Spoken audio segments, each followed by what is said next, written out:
नमस्कार दोस्तों, मैं डॉक्टर विकास गुप्ता संधानची हॉस्टल से आप लोगों का स्वागत करता हूं। जैसा कि हम लोग अपने तरफ से अथक प्रयास कर रहे हैं कि ये जो एक बीमारी है बवासीर भगंदर, इसके बारे में बहुत सारी मिथ्या आज समाज में है। इससे क्या होता है कि मरीज अपने मन की बात किसी ऐसे मनुष्य से जिसको इसका ज्ञान है उससे पता नहीं पाता, शर्मा शर्मी अपनी बात कह नहीं पाता, बीमारी फैलती रहती है और बीमारी बड़ी हो जाती है। जब बीमारी बड़ी हो जाती है और तब जब वो हमारे पास आते हैं तब शायद उनका इलाज करना बहुत मुश्किल और कठिन हो जाता है। अगर आप सब लोग चाहते हैं कि आप अपना इस बीमारी से बचाव कर सकें, अपने प्रियजनों का बचाव कर सकें, तो आज आपको जानना पड़ेगा कि बवासीर क्या होता है। बवासीर को समझने से पहले आपको समझना पड़ेगा आज का जो सामाजिक परिवेश है, हमारे जो खाने का समय, लगभग लोग आज की डेट में सुबह खाली पेट चाय पी लेते हैं, पापे, ब्रेड, बिस्किट, हैक, मट्ठी, ये सब चीज़ें खाते हैं। उससे क्या होता है कि आपकी जो पचन क्रिया है वह कमज़ोर हो जाती है। यानी जो आप भोजन खाते हो वह भोजन आपके शरीर में पचता नहीं। आपके पेट में गैस बनती है, पेट में भारीपन आता है और धीरे धीरे करके क्या होता है कि आपका अपच मल आपके शरीर में रोग प्रतिरोधक क्षमता को कम करता है, आपके लिवर को कमज़ोर करता है और आपके पेट के अंदर जो हमारी डुडेनम जिसे कह सकते हो या छोटी आंत का जो शुरुआती हिस्सा है वहाँ जाकर दबाव देना शुरू करता है, जिसकी वजह से जो एसिड सिक्रीट होता है भोजन पचाने के लिए वो पचा तो नहीं पाता, लेकिन वो ज़्यादा सिक्रेशन शुरू हो जाता है। अब ज़्यादा सिक्रेशन होने से क्या होता है, एसिडिटी बननी शुरू हो जाती है, हमारे पेट में जलन रहना, खट्टी डकारें आना, गले के अंदर यहाँ तक ऐसा लगना कुछ अटका हुआ है, ऐसा महसूस होता है। फिर जब बीमारी थोड़ी सी और बढ़ती है तो हमारी पेट के अंदर बढ़ते हुए पेट के अंदर क्या दिक्कत होती है कि पेट के अंदर भारीपन हो जाना, गैस से पेट फूल जाना, गुड़गुड़ाहट की आवाज़ आना और आपके पेट में चर्बी बढ़नी शुरू हो जाना। हम क्या समझते हैं, हम जो खा रहे हैं, हम ज़्यादा मसालेदार खा रहे हैं या हम ज़्यादा मक्खन वाला खा रहे हैं, उसकी वजह से पेट फूल रहा है। नहीं, अपच की वजह से पेट फूल रहा है। बहुत से लोग लंच क्या करते हैं, लोग लंच जो है 3 बजे, 4 बजे, 4:30 बजे लंच लेते हैं, फिर उसके उपरांत क्या करते हैं, वो लोग चाय पी लेते हैं, रात्रि का भोजन 10 बजे 11 बजे तक करते हैं, रात को देर से सोते हैं और सुबह देर से उठते हैं। इससे आपके शरीर की जो मल प्रक्रिया है वो बिगड़ जाती है। आज आपको बात नोट करनी है, शरीर में 3 समय फिक्स टाइम पे एसिड निकलता है। सुबह होता है नाश्ते का समय, जिस समय एसिड निकलता है वो एसिड का फिक्स टाइम है। आप कितने बजे सो के जागो, आप क्या खाओ, आपकी क्या जीवन शैली है, उससे उसका कोई मतलब नहीं। ऑटोमेटिक सिस्टम है जो भगवान ने फिट कर रखा है। सुबह नाश्ते के समय निकलेगा, दोपहर में 12 बजे से 2 बजे तक निकलेगा और रात में 6 बजे से लेकर मैक्सिमम 9 तक निकलेगा। वैसे तो 8 साढ़े 8 के बाद जिसे कह सकते हो कि अगर रात्रि हो गई है तो लेकिन अब रात्रि हो गई तो नहीं निकलना चाहिए, परंतु फिर भी हम कह सकते हैं कि थोड़ा बहुत एसिड जो है रात को 8 साढ़े 8 9 बजे तक रहता है। उसके बाद भोजन करें या ना करें, ना करें तो उत्तम है, बीमारी नहीं आएगी, करेंगे तो अपच रहेगा, सुबह पेट साफ नहीं होगा, कब्जी होगी, पेट का खुलासा नहीं होगा, पेट का खुलासा नहीं होगा तो आप बैठ के जोर लगाएंगे। जब आप बैठ के लेटरिन में जोर लगाएंगे, जोर लगाने से क्या होगा, नीचे लेटरिन के रास्ते में मस्से फूलने शुरू हो जाएंगे। अब जब ये मस्से फूलने शुरू होते हैं तो क्या दिक्कत होती है, शुरुआत दौर में किसी मरीज को क्या महसूस होता है, लेटरिन धोते वक्त सूजन जैसी महसूस होती है और हम इसको नजरअंदाज कर देते हैं, हम सोचते हैं ये नॉर्मल है, परंतु वो 2nd डिग्री पाइल्स का साइन है।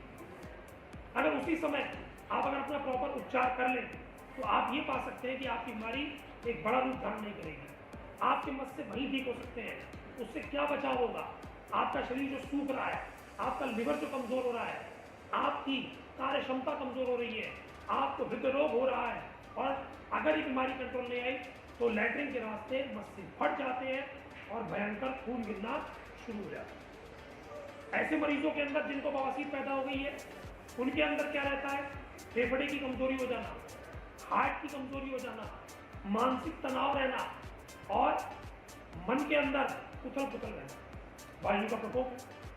आचार्य सुश्रुत ने बड़े उत्तम शब्दों में अपनी बात को कहा कि जब वायु का प्रकोप हो जाता है, वायु का प्रकोप असामयिक भोजन करने से, समय से भोजन ना करने से, रात्रि जागरण करने से, पूरा प्रॉपर पानी ना पीने से, उसके अलावा साहस ज़्यादा करना, एफर्ट ज़्यादा डालना लेकिन न्यूट्रिशन कम लेना, ज़्यादा चिंता करना, ज़्यादा बोलना, और उसके हिसाब से जितना सप्लीमेंट यानी आपने जितना मेहनत करी उतना अगर आपने न्यूट्रिएंट अपनी बॉडी को नहीं दिया, और आप क्या करते हैं न्यूट्रिएंट के फॉर्म में बर्गर, पिज़्ज़ा, नूडल्स, ये सब चीज़ें देते हैं। देखिए ये सब चीज़ें खाने के लिए ठीक है, परंतु निरंतर नहीं खाना चाहिए। और बहुत से लोग क्या करते हैं, इन्हीं स्वाद में अपने आप को डूबे रखते हैं।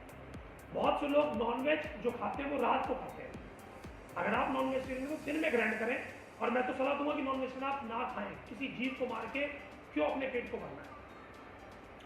आप जब ऐसा करते हैं तो बवासीर जो है आपके शरीर में पैदा होनी शुरू हो जाती है। इस बवासीर से क्या होता है कि ये जब बड़ी जाती है तो फट जाती है, फटने के बाद खून आता है, और आप क्या करते हैं टीवी पे दी एड से या किसी केमिस्ट पे जाके 2-4 गोली ले लेते हैं, और वो बीमारी खत्म तो होती नहीं है लेकिन कुछ देर के लिए शांत हो जाती है। फिर दोबारा जब से वही गलती करते हो तो फिर से दोबारा उभर आती है, और जब वो दोबारा उभर आती है ऐसा निरंतर करते करते वो बवासीर एक बड़े मस्सों का रूप ले लेते हैं, जिसे हम 4 डिग्री पाइल्स कहते हैं, जो बाहर निकल आते हैं लेकिन अंदर नहीं जाते हैं। और लगभग मरीज हमारे पास या तो जब खून गिरता है तब आते हैं या 4 डिग्री पाइल्स पर आते हैं। यानी जो मस्सा आपको बाहर महसूस हो रहा है, जो अंदर से लेके बाहर तक आ गया, जिसे कह सकते हो एक एंड अंदर की तरफ है और एक एंड बाहर की तरफ है, तो 4 डिग्री पाइल्स है, और इसका दवाई से कोई उपचार संभव नहीं है। एकमात्र उपचार इसका जो अवेलेबल है, जिसके अंदर 98% सक्सेस चांस है, वह है केवल 400। अब आपको क्या करना है कि बीमारी ना बढ़े, उसके लिए अपनी जीवन शैली को सुधारना। सुबह चाय बंद कीजिए, खाली गर्म पानी पीजिए, नाश्ते में फ्रूट्स खाइए। कितना खाएं? अपने वजन, मान लीजिए आपका वजन 80 किलो है तो 800 ग्राम फ्रूट खाएं। उसके बाद दोपहर में 400 ग्राम पहले सलाद खाएं, फिर रोटी सब्जी जो आपने घर में बनी हो उसको ग्रहण करें। अगर आपका अपच है, आपका पेट कमजोर है, वीक है, तो उस समय अपने शरीर को भोजन से लादना नहीं है। फ्रूट, सलाद, खिचड़ी, दलिया, हल्का भोजन जो आराम से पच जाए, उस पर ध्यान देना है। मुझे भी कई बार आके पेशेंट कहते हैं कि साहब मैं बीमार हो रहा हूँ तो क्या मैं काजू बादाम खा लूँ? मैं उनसे कहता हूँ कि अभी आपको रोटी नहीं पच रही है, अभी आपको फ्रूट नहीं पच रहे हैं, काजू पचेगा? बिल्कुल नहीं पचेगा। बादाम पचेगा? बिल्कुल नहीं पचेगा।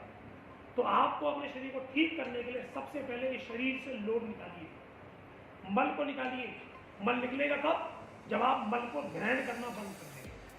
अगर मल किसी कहें जो जल्दी नहीं पच पा रहा है, वह सब मल में बन जाता है। एक मल तो वो होता है जो निकल जाता है, एक मल वो होता है अपच मल, जो आपके पेट में पड़ा रहता है और सड़ता रहता है, और उस सड़ान से आपका लिवर खराब होता है, आपकी किडनी खराब होती है। तो आज हमें सबसे पहले निर्णय क्या लेना है कि अगर हम अपने शरीर में बवासीर के ऊपर ध्यान दें तो हम अपने लिवर को, अपनी किडनी को और अपने हृदय को बचा सकते हैं। ऐसा मरीज जिसको हृदय रोग है उसमें बवासीर जरूर मिलेगी। ऐसा मरीज जिसका लिवर कमजोर है उसमें बवासीर जरूर मिलेगी। ऐसा मरीज जिसकी किडनी खराब है उसको बवासीर जरूर मिलेगी। तो आप सब लोगों का धन्यवाद मेरे सेशन को सुनने के लिए। हम अगली बार फिर से नई जानकारियों के साथ आप सब लोगों का स्वागत करेंगे। धन्यवाद, नमस्कार।